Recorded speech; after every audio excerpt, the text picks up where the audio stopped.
Yep. So microfinance, you already know what microfinance is. That's a loan that you are giving to the people in the micro industry. So like industri rumahan, for example, and that's what microfinance is for. Yeah.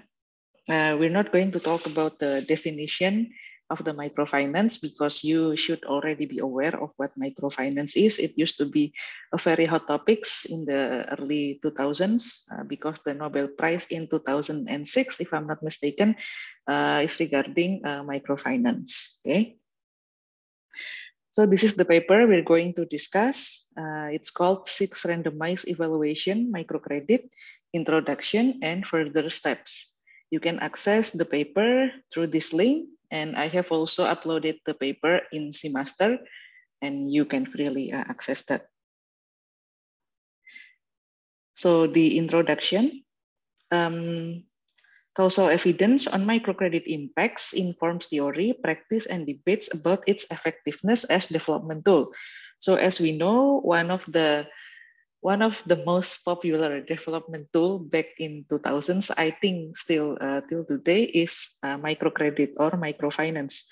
So like give access to finance for people who are poor so that they can develop their own business. Yeah, that's the idea of microfinance or microcredit. And then from that, we are hoping that through their business, they can escape poverty. They can have a better economic well-being. Okay, they can access healthcare, they can access education, they can access better food, and then they can afford better house and things like that. So that's why microfinance or microcredit is one of the development tool. Okay, although in here we are going to focus on the causal evidence or causal effect on microcredit. Okay, and the effectiveness as development tool.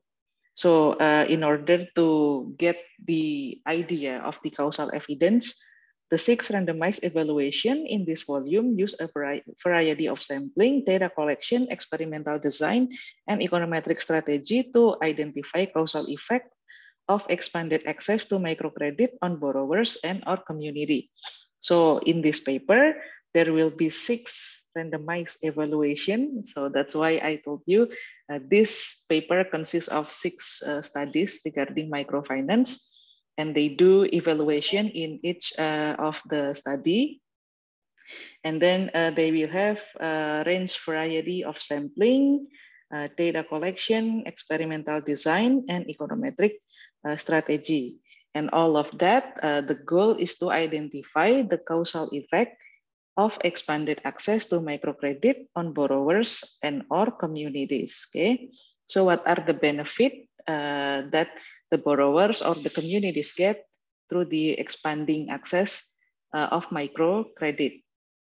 Okay, these methods are deployed across an impressive range of location, borrower characteristic, loan characteristic, and the lender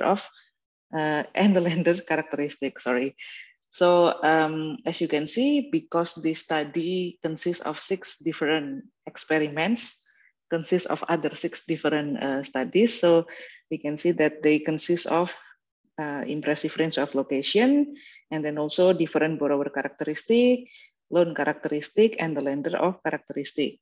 There is summary, we will see summary table for all of these different characteristic or all of this heterogeneity. Okay, the study covers microcredit expansion by 7 different lenders in 6 different countries. So as you see, the study has been done in Bosnia, Ethiopia, India, Mexico, Morocco, and Mongolia from 2003 through 2012. Yeah, that's a very wide range of study.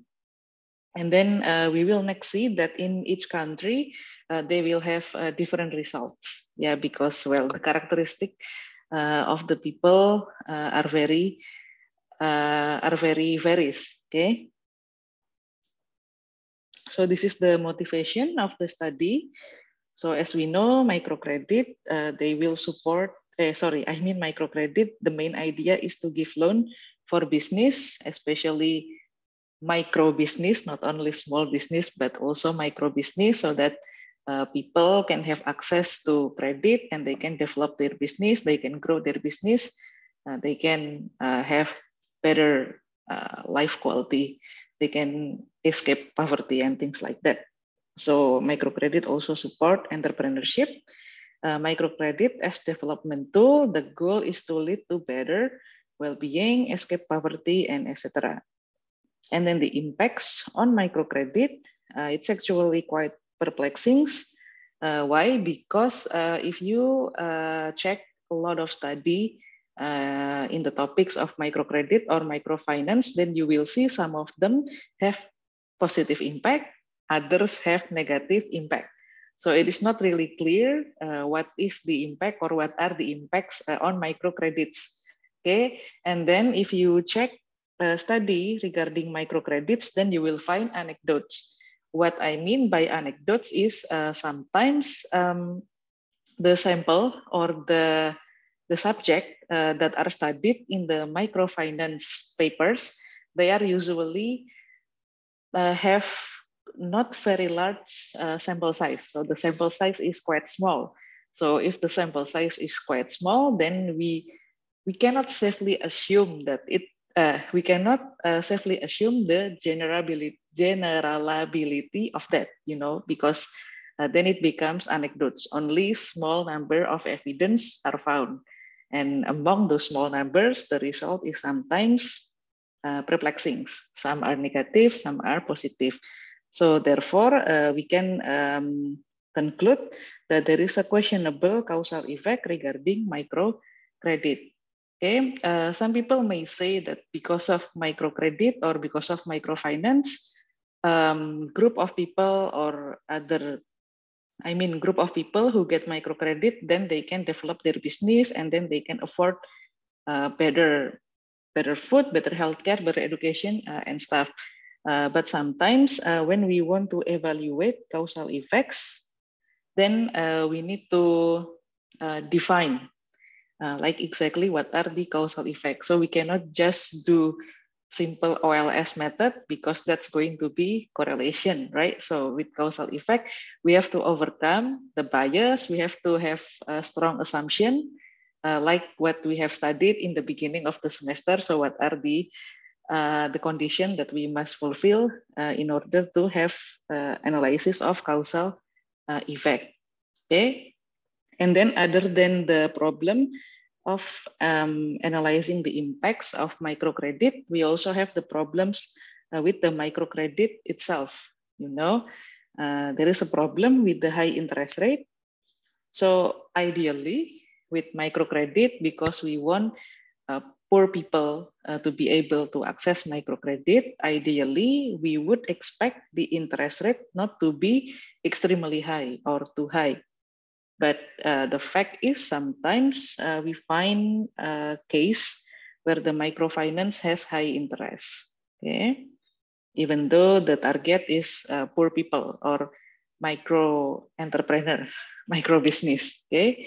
And then we also have problem of serial borrowing. So sometimes people just borrow from one source and then other source and then other source. So that's there is risk for that because we cannot really control what people do with the money they borrow. Some people might do borrowing in several sources and then use the money instead of developing business to something else. Okay, and then also default crisis. This is when people who borrow cannot pay back their debt. That's going to be a problem, especially in the rural area. I think that's going to be a huge problem. And then the last one here is other symptoms of debt traps. Yeah, this is similar to the default crisis. Okay, so those are the problems regarding microcredit or microfinance. So that's the motivation of the study. Again, I remind you the study's goal is to analyze the causal effect of microfinance. Okay. And then the next one, we will discuss the design of the study. So actually, because this consists of 6 studies, we can we can summarize the study setting in the table. Okay, it's quite small. Let me zoom it for you. So here we can see that we have 6 different countries where the study is conducted. We have Bosnia and Herzegovina, we have Ethiopia, we have India, we have Mexico, Mongolia, and also Morocco. Okay, and this is the characteristic of each country. These are all developing countries, and this is the GDP per capita based on PPP US dollar. The Bosnia is 8,000, Ethiopia 500, India is 3,600, Mexico is 14,000, Mongolia is 6,000, Morocco is around 5,000. Okay, and this is the annual household income. Bosnia is 19,000, Ethiopia 400, India almost 3,000, Mexico almost 8,000, Mongolia 1,600, and then Morocco around 5,000. Okay, so in this study they have various lenders. This is the lender of the microfinance. In Bosnia, it's not revealed. I have no idea why it's not revealed, and there is also no data in here. But in Ethiopia, this is the institute that offer the loan or the lenders. This is the institute that offer the lenders in each of these countries. And then the type of the lender organization also varies among countries. In Bosnia is not known. Some of them are profit and then non-profit, like the Ethiopia and the Morocco, it's non-profit institution. And then in India, Mexico, and Mongolia, it's for-profit institution. And then this is the amount that are, this is the amount of the loan, okay? In Ethiopia, these 2 different institutes have, for Oromia, they have $91.9 million. For Amhara, they have almost 200 million. And then in India, it's a little bit more than 400 million. And then in Mexico, 1.1 billion. In Mongolia, 400 something million. And then in Morocco, almost 300 million. Now, this is the region where they lend the money. In Bosnia, it's 14. In Ethiopia, only 2 regions. In India, only 1 major metropolitan area. In Mexico, it's 4 regions. Mongolia, 5 regions, and Morocco, 11 regions. You see that they have different range of regions. It will affect the analysis that are done in this study. And then what's interesting is all of this study is going to cover the rural and urban area. In Bosnia, they lend to the both rural and urban area. In Ethiopia and in Mongolia, also Morocco, only rural. In India, urban. In Mexico, also both rural and urban. And then this is the gender of the borrowers. So in Bosnia, Ethiopia, and also Morocco, they lend the money to both male and female. But in India, Mexico, and also Mongolia, they only lend for female. Why this matter? Because next we want to analyze the decision power for female. So that's why we specify this. Okay, and then the next one. This is the target to micro entrepreneurs. It seems like almost all of the study target micro entrepreneurs except for India. For India, they do not specifically only target for micro entrepreneurs. And then this is the loan eligibility. So these are the characteristics of the people who are eligible for the loan for each countries. Yeah, I'm not going to read everything in here. And this is the sampling frame of each of the country. Okay. So that's the summary of the study settings. of those 6 studies. Okay, and then we have the more information regarding the study setting. And this is the, wait a minute. This is the loan term length. In Bosnia, it's 14 months. In Ethiopia, 12 months. In India, 12 months. In Mexico, only 4 months. In Mongolia, 3 to 12 months. In Morocco, 3 to 18 months, with average of 16 months. And then the repay frequency in Bosnia, monthly. In Ethiopia, borrowers were expected to make regular deposit and repayment. In India, it's weekly. Mexico, weekly. Mongolia, monthly. Morocco, weekly, twice monthly, or monthly. And this is the interest rate. The highest interest rate is in Mexico, 110%. And then the lowest is in Ethiopia, it's only 12%. And then this is the market interest rate. And you can see that most of the interest rate of the loan here is smaller than the market interest rate, except in India, because it's 24 and the average market interest is 15.9. So this is the liability. So you know, in the microfinance, sometimes you can put the liability of lending to individual, like what happened in Bosnia here, but you also have a joint liability. If you ever heard the terms of, wait, let me remind myself of this. Tanggung renteng, nah that's the term I was looking for. If you ever heard of bahasa Indonesia tanggung renteng, so that's what we mean by joint liability in here. So the liability to pay back the debt or the loan falls in the group liability or tanggung renteng. Okay, so in Ethiopia, India, Mexico, and Morocco, the liability is group liability. And then for Mongolia, it's actually 2 treatment.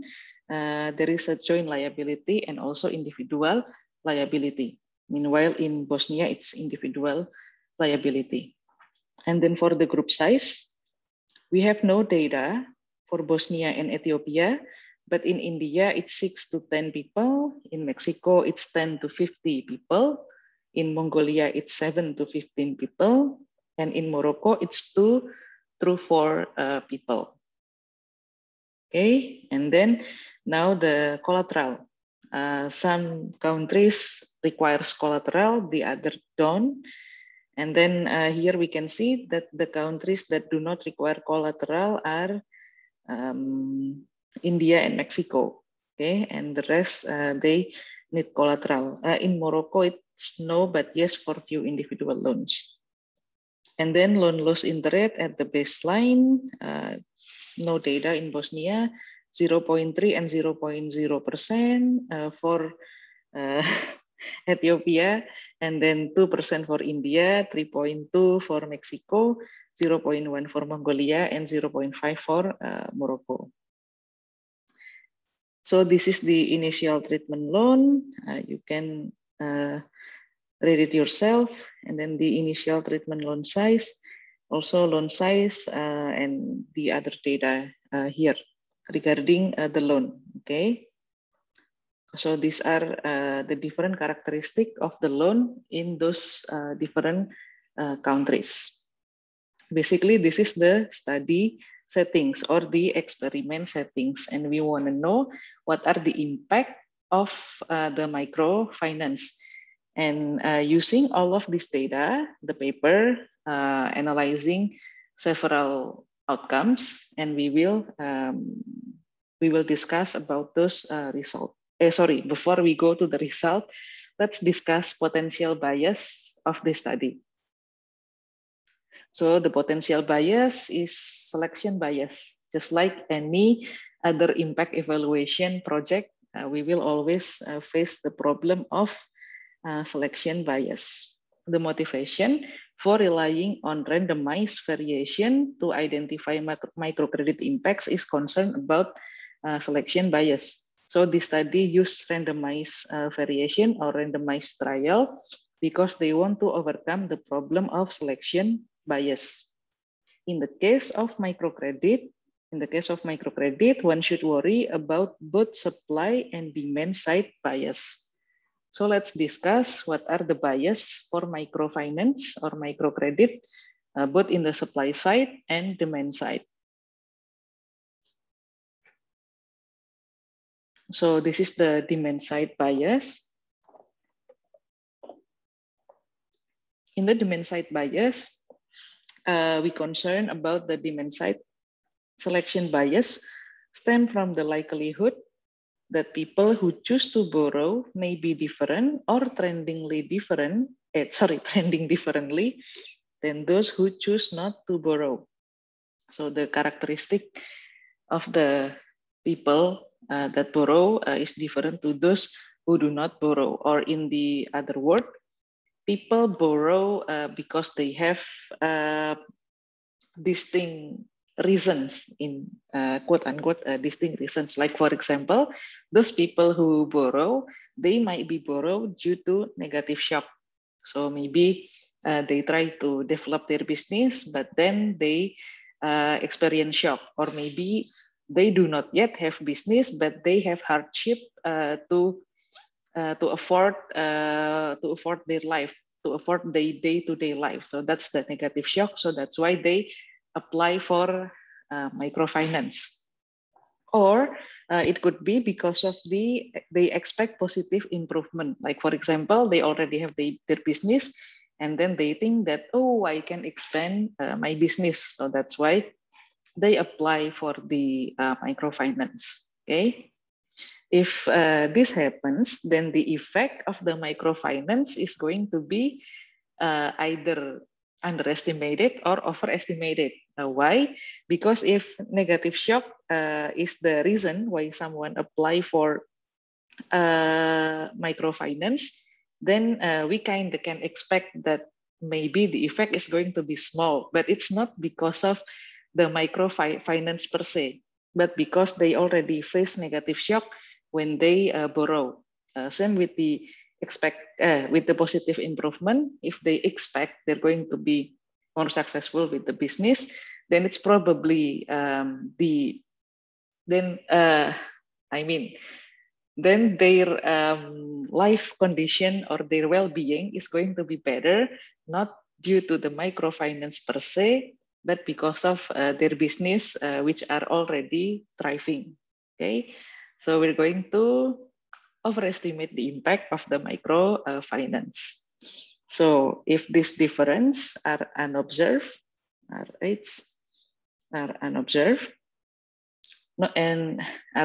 not fully controlled for, and correlated with the downstream outcome interest. So this is what I just told you.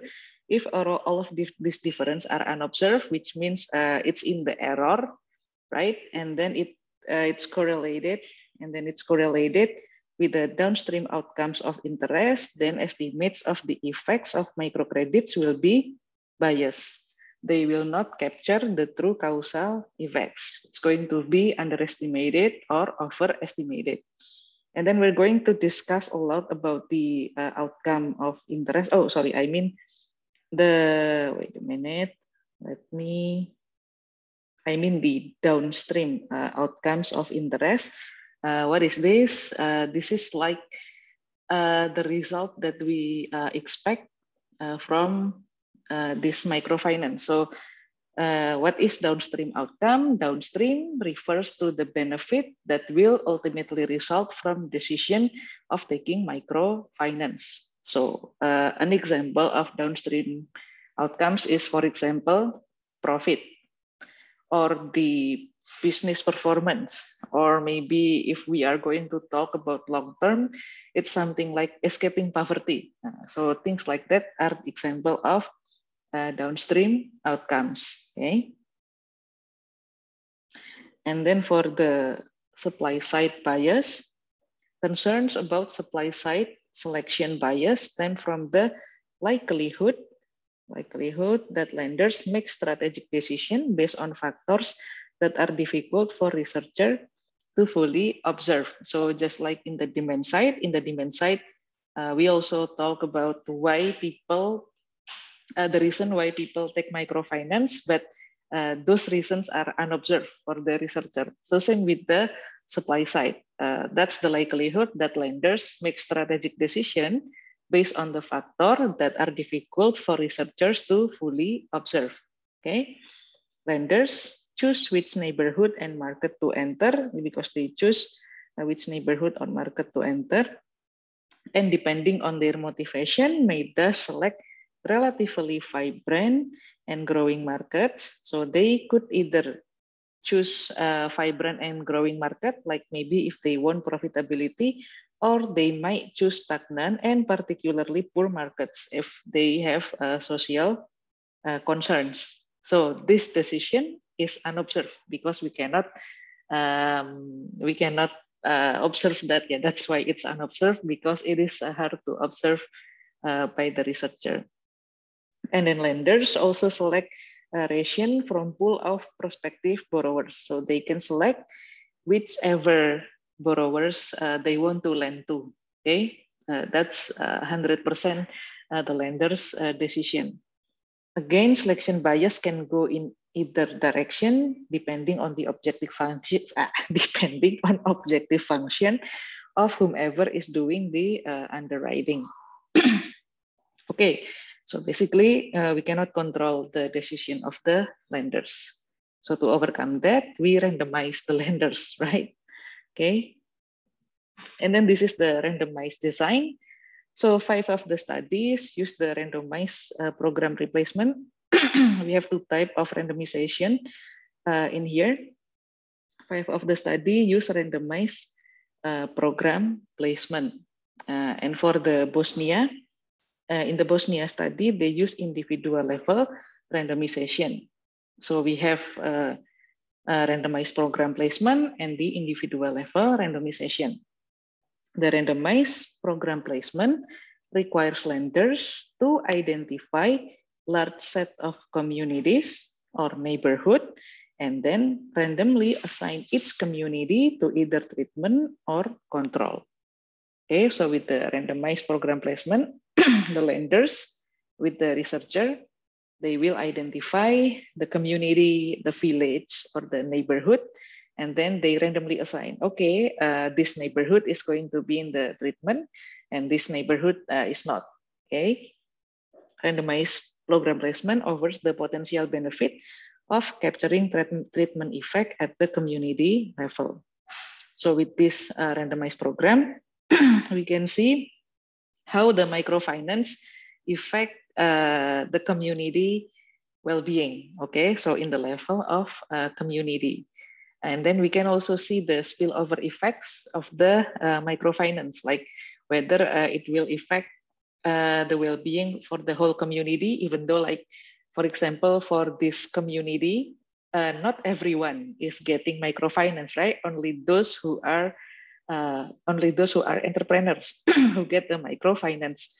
But if there is a spillover effect, we can see that the community in general is thriving, even though not everyone is getting the microfinance. Okay, so that can be analyzed through randomized program placement. Okay, and then in the Bosnia study, they do individual level randomization by use credit scoring to engineer individual level randomization. This approach typically randomize applicants who are deemed by lender to be on the margin of credit worthiness. Okay, so in this Bosnia study, the lenders is going to look at the credit score. And then in those credit score table or the credit score database, they will see those who are in credit worthiness. So those who have potential to receive the microfinance. And from that pool, they will randomize who will get the microfinance. Okay, so the randomization is using credit score as instrument.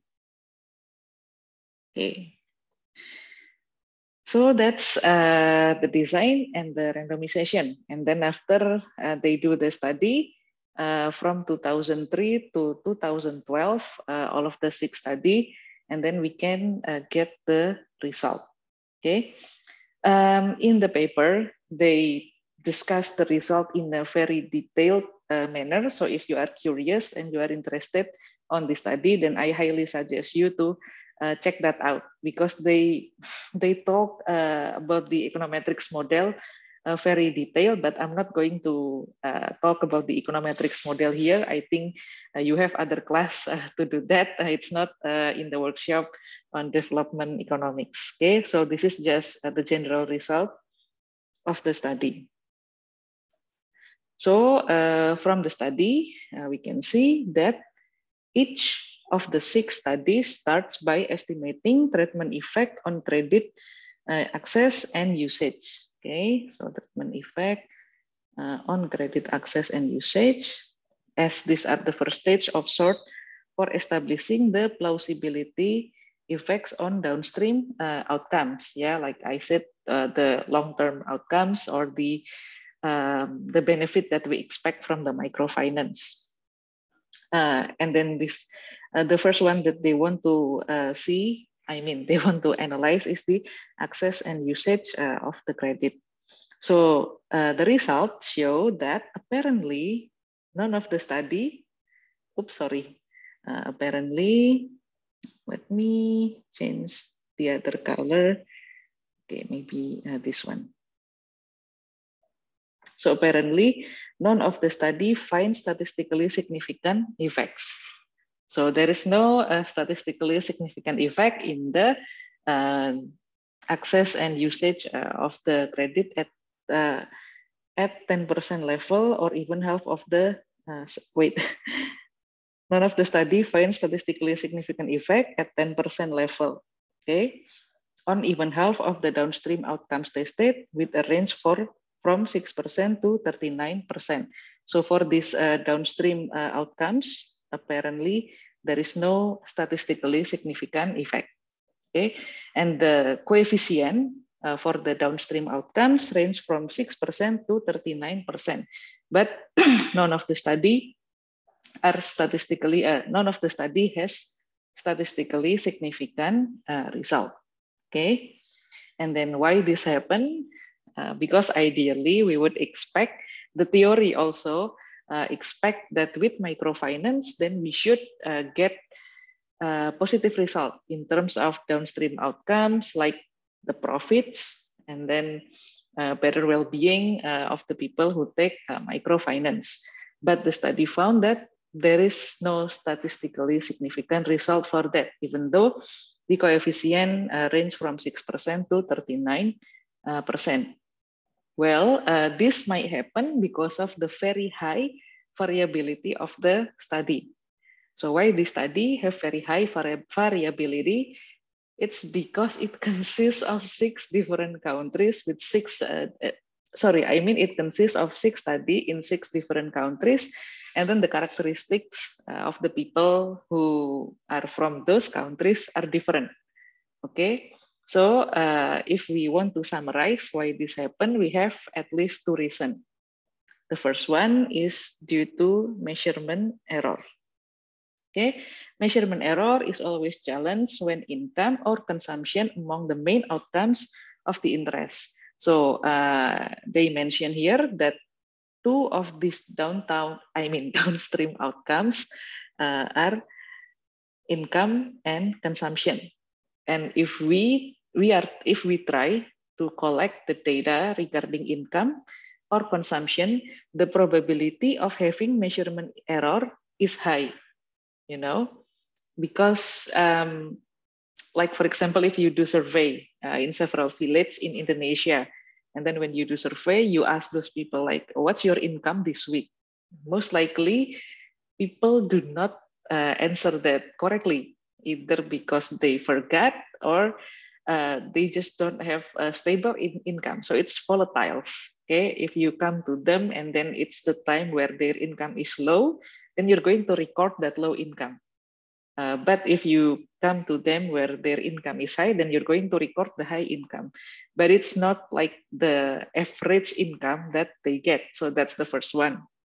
And then also there is a problematic by asking your consumption. either your consumption spending or whatever, what are the type of food you consume. That's also not a very easy to answer because the similar problem with the income, there might be recall bias. Like for example, you come to a village and then you ask one household, like how much you spend for consumption for this week. They might forget how much they spend to consume 7 days back, because there is a recall bias. And those type of problems, they will result in measurement error. So one of the possible answer why we do not find statistically significant effect is there is a chance of measurement error in the data collection. And then the second one, this is the more plausible one, is heterogeneity. Because of, like I said before, because this is very huge range of study from 6 different countries, so the heterogeneity is high. Okay, the heterogeneity in loan use can make some effect hard to detect. So the first problem is it's from 6 different countries. We already acknowledge that people from different countries might have different characteristics. That's the first one. And then the second one, when someone take loan, we cannot really define what are their goals by taking those loans. Okay, they might use those loans for the business, but what actually their motive is unknown. Like for example, like I said before, when someone experience negative shock in their life, hardship in affording day-to-day basic needs, like for example, and then they apply for micro credit, and then they said, yeah, I'm going to develop business, but actually those money is going to be used from day-to-day life to afford consumption, to afford clothes, to afford housing and things like that.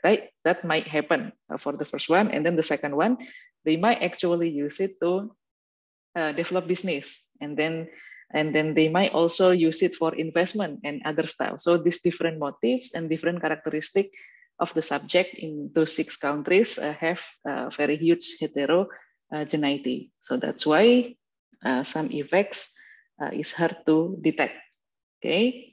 Because the variability of the data is high, it means that the standard error is high, and you know that when standard error is high, it means that we're not going to find a statistically significant result. So that's it for the downstream outcomes. Nevertheless, we have other result here. Even though the downstream outcomes find that it's not statistically significant, although each study find at least some evidence on some margin that expanded access to credit increased business activity. And then it shows that due to microfinance, now the effect is increase in business activity. The effect on measures of investment, business size, profits, which combine the intensive and extensive margin are more promising. So we're in the downstream outcomes, we more talk about the well-being of the borrower, like for example here, their income and consumption. It seems not statistically significant, but when we talk in terms of business activity, it seems like the effect is promising. So 5 of the study have measured business asset and or investment, and 8 of the 10 points estimate on this measure are positive. So there is a positive effect in terms of business asset and investment, with 2 of the positive ones reaching statistical significance. So 2 study find it to be statistically significant. So there is some result in terms of business activity from microfinance. Okay. And then the result on the income composition are somewhat more encouraging. Of the 4 study with measure of wage income and business income to find evidence of increase in business income offsetting reduction in the wage income. And then the result from 4 studies with a measure of total household consumption find no evidence of increase, or no evidence in the household consumption. And then the final outcome, family, we consider focus on social indicators. And then they also check the impact of the microfinance in social indicators. And then it seems like each of the 6 study estimate treatment effects on schooling, and the effects are mixed of more and less precisely estimated nulls.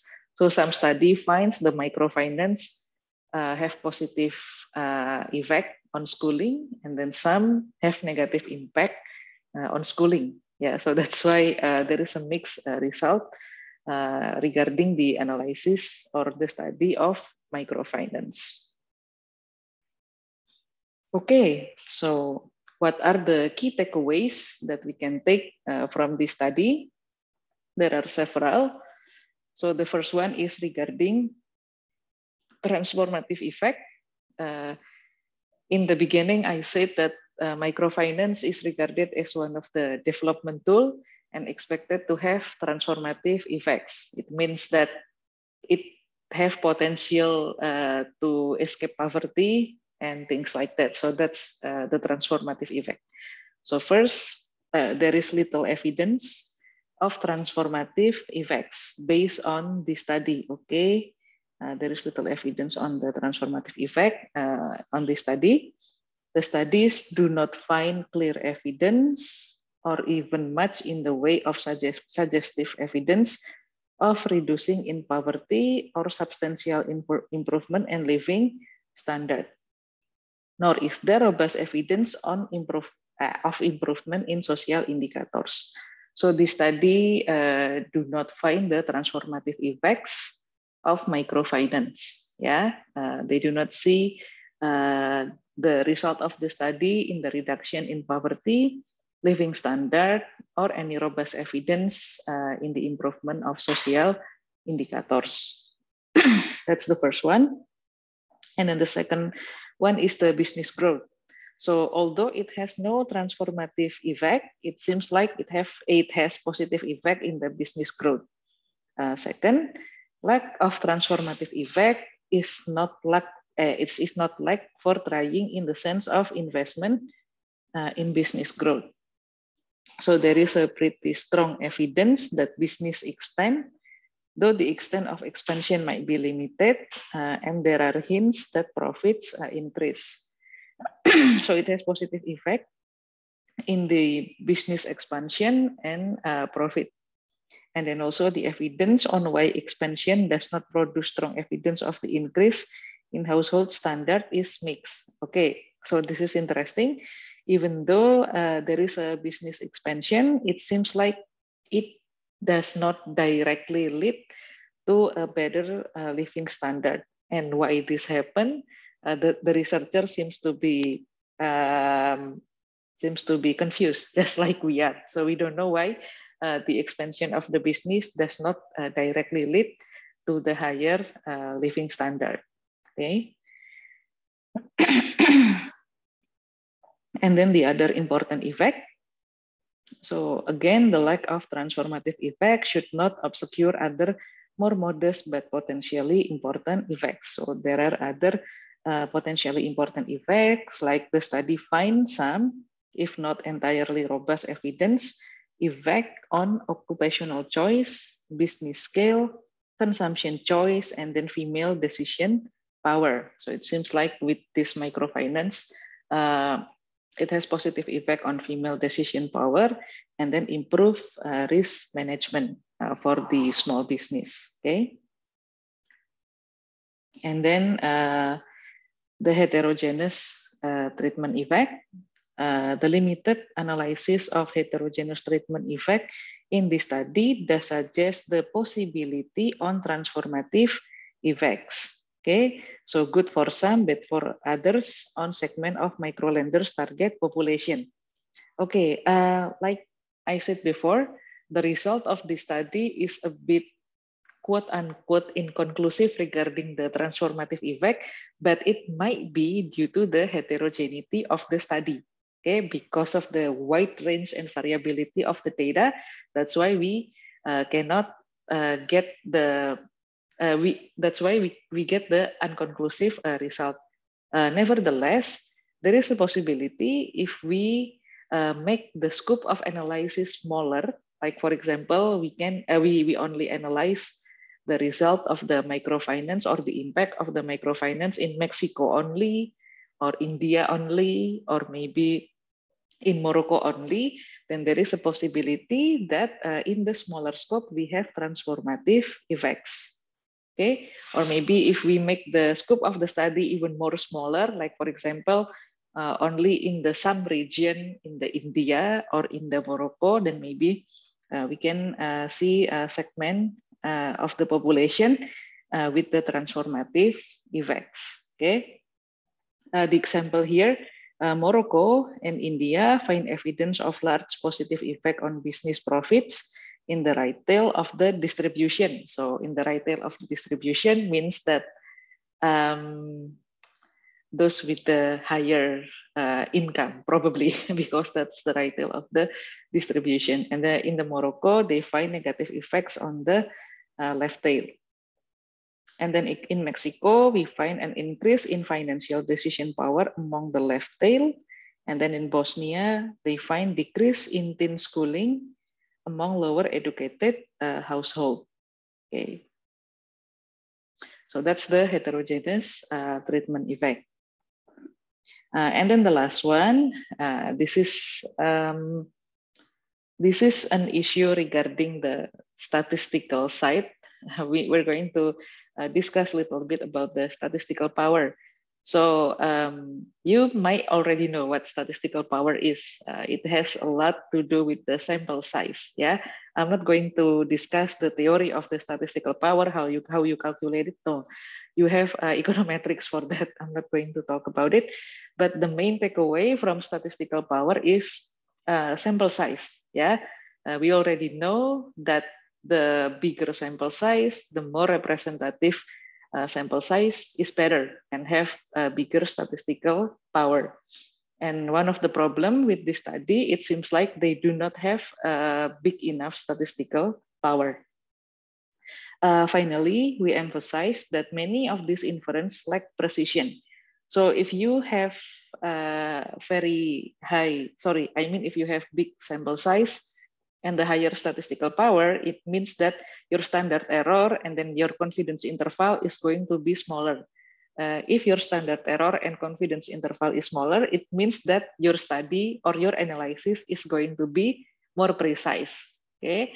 The problem with this study, they don't have big enough statistical power. That's why their study is a lack of precision here. Lack of precision because of the high variability of the data as well, at least at the level of individual study, especially lack of precision in the individual study. So, so statistical power still poses a major challenge to microcredit impact studies. Although there are many hopeful indicators for future work, including the progress in the India and Morocco study in the predicting take-up, the Mexico study in obtaining large sample size, and the prospect of pooling data across study. So in here, it seems like they cannot get big enough sample size to have a very precise analysis. So hopefully in the future, there will be study that can require a high enough or big enough sample size. Okay. So it seems like that's it. The material, the paper for this 6 randomized trial for microfinance. If you have any question regarding this study or this material, please ask me.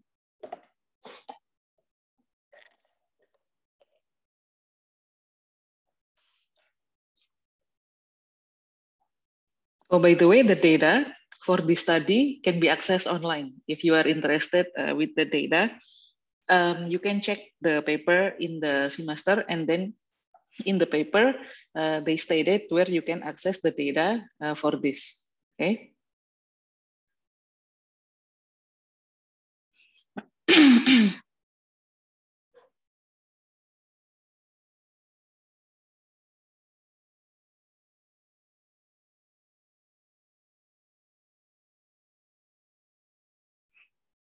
Do you not have any question for this paper?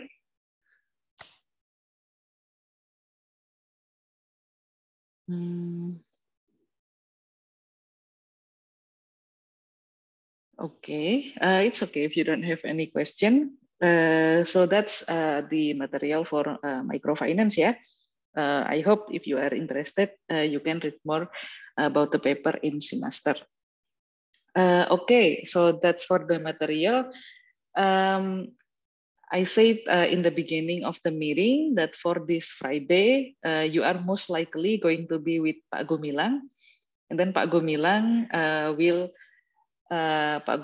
will take care. I mean, Pak Gumilang will handle 2 meetings, and the first meeting is going to be live, face-to-face via Zoom, and then the other meeting is going to be recorded. That's what he told me. Okay, if the Zoom link is going to be changed on Friday, I will give you announcement in semester. Okay, and then because we're going to face final exam week, like I said in the beginning, we don't have final exam, but we do have a project, right? So I will give you more clues regarding your project. Maybe I will publish that by the end of this week, like what you're going to do next with your project. Okay. Anybody has any question or anything to discuss with me?